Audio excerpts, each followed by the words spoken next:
dans le prochain épisode de Demain nous appartient.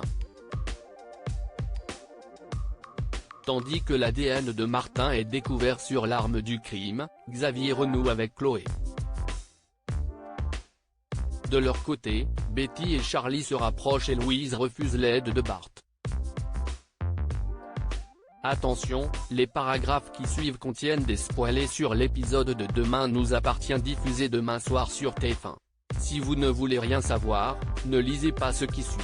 Mercredi 3 février dans Demain nous appartient. L'ADN de Martin est découvert sur l'arme des crimes après avoir eu confirmation par la PTS qu'ils avaient bien été drogués au GHB.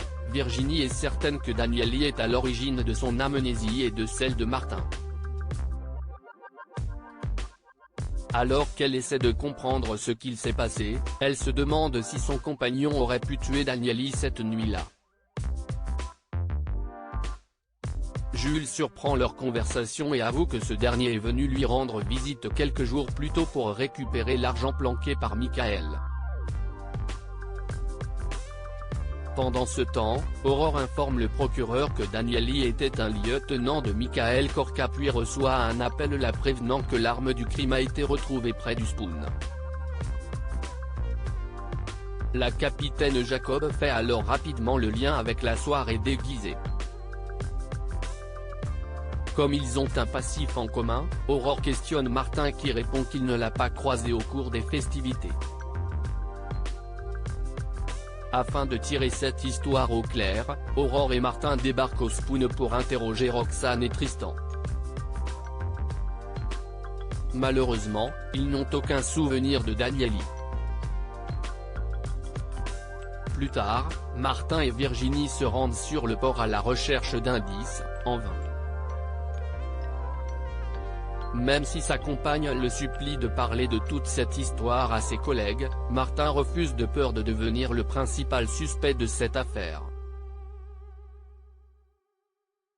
De son côté, Jules, qui n'a pas le moral, raconte à Charlie toute l'histoire autour de Danieli et craint que Martin et Virginie aient quelque chose à voir dans sa mort.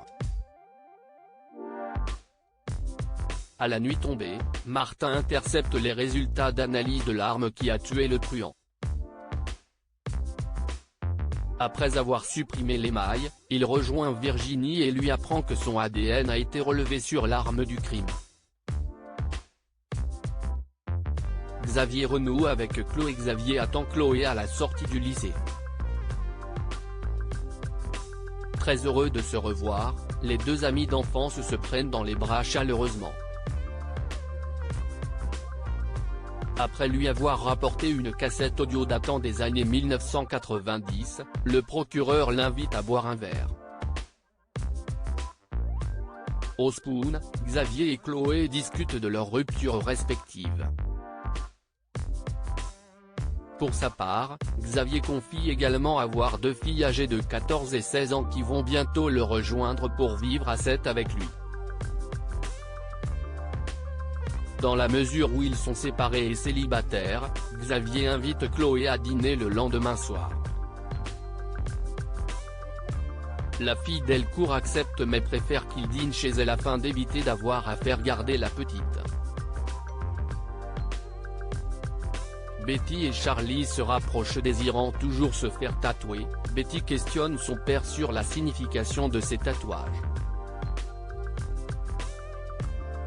Tandis que Sylvain semble d'accord, Christelle s'y oppose catégoriquement.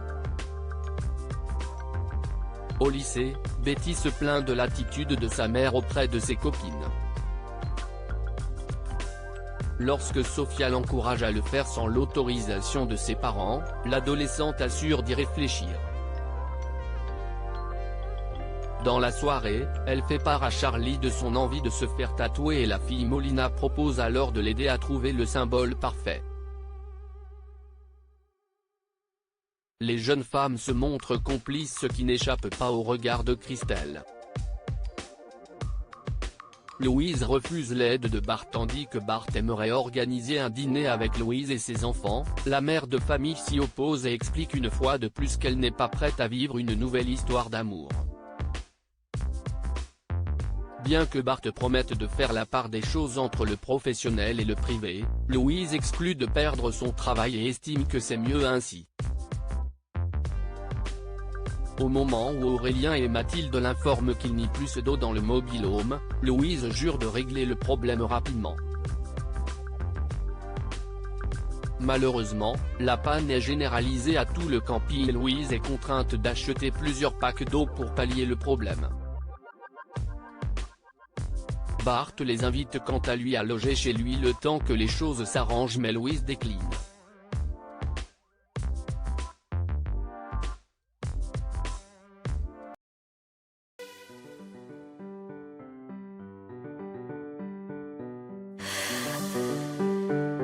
나